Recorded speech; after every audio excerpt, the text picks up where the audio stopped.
퇴직을 하고 나면 처음 알게 되는 사실들이 있다. 무엇보다도 그동안 너무 당연하게 여겼던 것들이 실은 얼마나 귀했던가를 비로소 깨닫게 된다. 매일 아침 나를 기다리던 출근길의 정적도 회사에서 건네던 사소한 인사도 돌아오면 조용했던 거실의 공기도 모두 지금은 마음 한켠을 찌르는 그림자로 다가온다. 하지만 무엇보다도 가장 아프게 다가오는 것은 가족과 함께 보내지 못한 시간들이다. 퇴직하고 나서야 비로소 나는 우리 집 식탁에 아들과 단둘이 앉아 밥을 먹었다. 그리고 그 밥 한 끼가 평생의 후회로 남을 줄은 몰랐다. 나는 늘 가족을 위해 살았다고 믿었다. 대기업 건설사에서 35년을 일하며 밤낮 없이 일했고 승진에 목숨 걸며 몸이 부서지도록 버텼다. 아이가 초등학교에 들어갈 무렵부터는 학원비를 대느라 주말 근무도 마다하지 않았다. 그런 내게 가족은 책임이었고 의무였다. 말로는 사랑이라 했지만 행동은 늘 일 중심이었다. 아이의 운동회엔 단 한 번도 간 적이 없었고 아내와 가족 여행은 10년이 넘도록 없었다. 아들과 눈을 맞추고 얘기한 기억도 몇 안 된다. 그런 내게 퇴직은 낯선 시간이자 공허한 공간이었다. 시간이 흘러도 누구 하나 나를 찾지 않았고 전화는 뜸해졌으며 집 안에서도 내 자리는 점점 작아졌다. 아들은 어느새 군대를 다녀오고 취업 준비를 하며 나와 눈도 마주치지 않았다. 그러던 어느 날 우연히 아내가 외출한 날 아들과 단둘이 저녁을 먹게 되었다. 마주 앉은 식탁은 낯설고 어색했다. 아들은 묵묵히 밥을 뜨더니 중얼거리듯 말했다. 아버지랑 밥 먹는 건 처음인 것 같아요. 그 한마디에 눈물이 솟구쳤다. 나는 도대체 무엇을 위해 살아온 것일까? 그동안 내가 이룬 것이 과연 무엇이었을까? 그날 나는 밥숟가락을 놓고 아들에게 처음으로 미안하다고 말했다. 첫 번째 사례는 70세 퇴직 공무원 박 씨의 이야기다. 그는 교육청에서 40년 가까이 근무하며 지역 교육 행정을 책임졌던 인물이었다. 수많은 교장을 배출했고 교사들 사이에서 신망도 두터웠다. 하지만 정작 그의 가정은 늘 뒷전이었다. 세 자녀는 대부분 아내가 키웠고 그는 아버지보다는 후원자 역할에 머물렀다. 퇴직 후 처음으로 자녀들과 시간을 보내려 했지만 관계는 이미 너무 멀어져 있었다. 둘째, 아들과 단둘이 영화관에 간 날 아들은 이렇게 말했다. 아버지가 영화를 좋아하는지도 몰랐어요. 박 씨는 그 말을 듣고 깊은 상실감을 느꼈다고 했다. 그는 이후 자녀들과의 소통을 다시 배우기 위해 심리상담도 받으며 가족 프로그램에 참여했고 지금은 매주 손자들과 함께하는 시간을 가장 소중한 축복이라 말한다. 두 번째 사례는 68세에 퇴직한 김모 씨의 경험이다. 그는 자동차 부품 회사의 기술연구소에서 일하며 장인의 자부심을 갖고 살았다. 하지만 업무가 고되고 야근이 잦다 보니 가족과 함께하는 저녁 식사는 거의 없었다. 아이들이 자라는 모습은 늘 사진으로만 접했고 아내는 늘 혼자였다. 퇴직 후 그는 오랜만에 집에 돌아와 아이들과 대화하려 했지만 자식들은 어색해했고 대화의 주제도 찾지 못했다. 어느 날 큰딸이 물었다. 아빠는 왜 이렇게 낯설어요? 그 질문이 김 씨의 가슴을 후벼 팠다. 그는 그 후 가족 일지 쓰기를 시작했다. 하루에 한 줄씩 자식들에게 하고 싶은 말을 적었다. 그리고 손편지를 써서 딸에게 건넸다. 얼마 뒤 딸이 답장을 해왔다. 아빠가 이렇게 말 걸어줘서 고마워요. 우리 이제 친구처럼 얘기해요. 김 씨는 그때 처음으로 진짜 아버지가 된 것 같았다고 말한다. 세 번째 사례는 자영업자로 살아온 72세 장 씨의 고백이다. 그는 30년 넘게 식당을 운영하며 손님 접대에 인생을 걸었다. 자식 교육은 아내 몫이었고 그는 돈 벌어오는 기계였다. 퇴직한 뒤에야 그는 집에 머무르는 시간이 늘었고 그제서야 아들과 마주 앉게 되었다. 그런데 대화는 딱 거기까지였다. 서로가 할 말이 없었다. 장 씨는 무언가 돌파구가 필요했다. 그는 작은 취미활동으로 자식들과의 연결을 시도했다. 아들과 함께 유튜브 채널을 만들어 할배 요리교실을 시작했고 그 과정에서 자주 소통하게 되었다. 구독자가 몇백 명에 불과했지만 그는 말했다. 나는 지금 우리 아들과 매일 말해요. 그게 전부죠. 이처럼 그는 새로운 활동을 통해 끊어진 가족 관계를 다시 이어갈 수 있었다.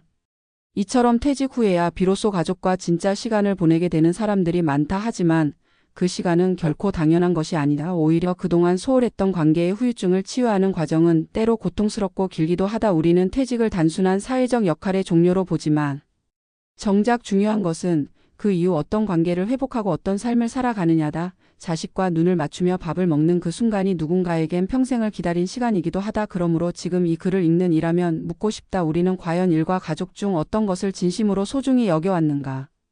그리고 퇴직 이후 우리 곁에 남아줄 사람은 누구인가? 가끔은 그 질문 하나가 앞으로의 삶을 완전히 바꿔놓을 수도 있다.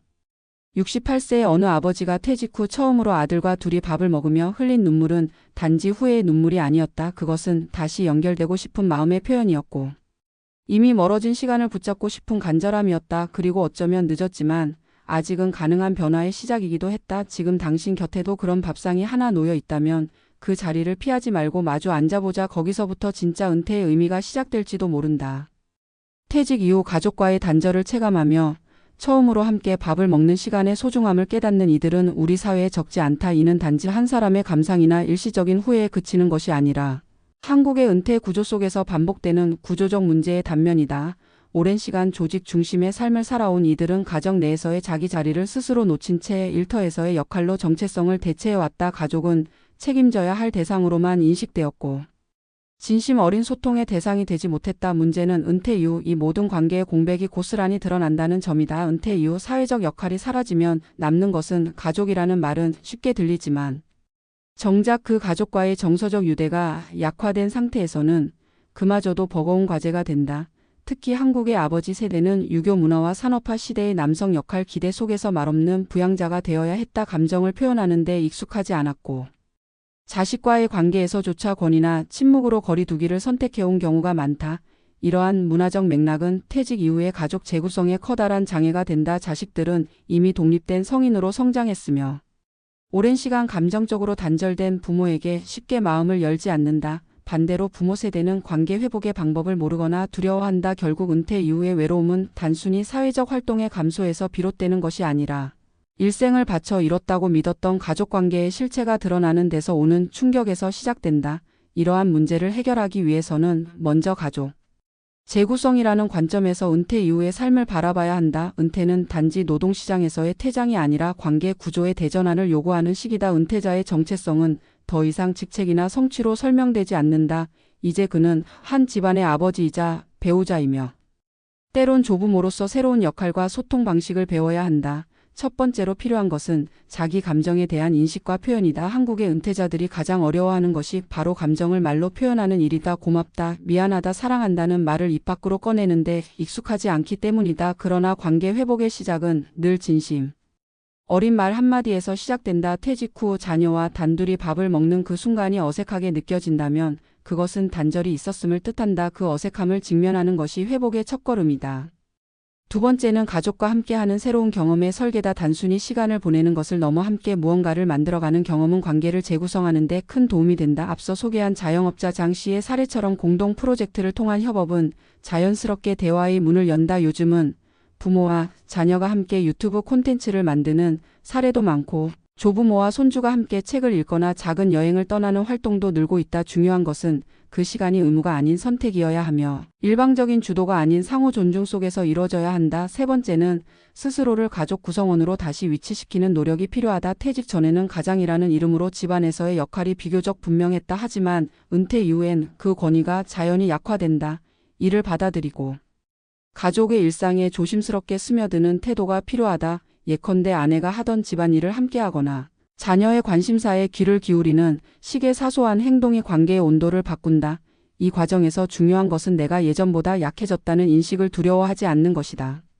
오히려 그 약함은 인간적인 면모로 받아들여질 수 있다. 전문가들이 말하는 건강한 은퇴의 핵심 조건 중 하나는 관계의 재정립이다. 아무리 경제적 기반이 탄탄해도 정서적 고립이 심화되면 우울감과 소외감으로 삶의 질은 급격히 떨어진다. 반대로 누군가와 따뜻한 밥상을 나눌 수 있는 사람이 은퇴 후 삶을 더욱 풍요롭게 만든다. 심리학에서는 이를 연결의 감각이라고 표현한다. 연결의 감각이 유지되는 사람은 변화에 더 유연하고 정체성의 붕괴도 덜 겪는다. 반면 관계가 단절된 사람은 스스로의 존재, 가치를 쉽게 잃고 무기력에 빠지기 쉽다. 퇴직 이후 가족과의 관계를 회복하고자 하는 노력은 결코 수동적인 기다림이 되어선 안 된다. 먼저 말을 건네고 어색함을 무릅써야 한다. 침묵 속에 쌓인 세월은 말 한마디로 녹지 않지만 그럼에도 불구하고 말해야 한다. 변화는 작은 용기에서 시작되기 때문이다. 은퇴 이후 가족과의 한 끼 식사는 단순한 식사가 아니라 그것은 과거의 부재를 사과하는 자리이며 미래의 관계를 설계하는 시작점이다. 식탁에 마주 앉아 눈을 맞추고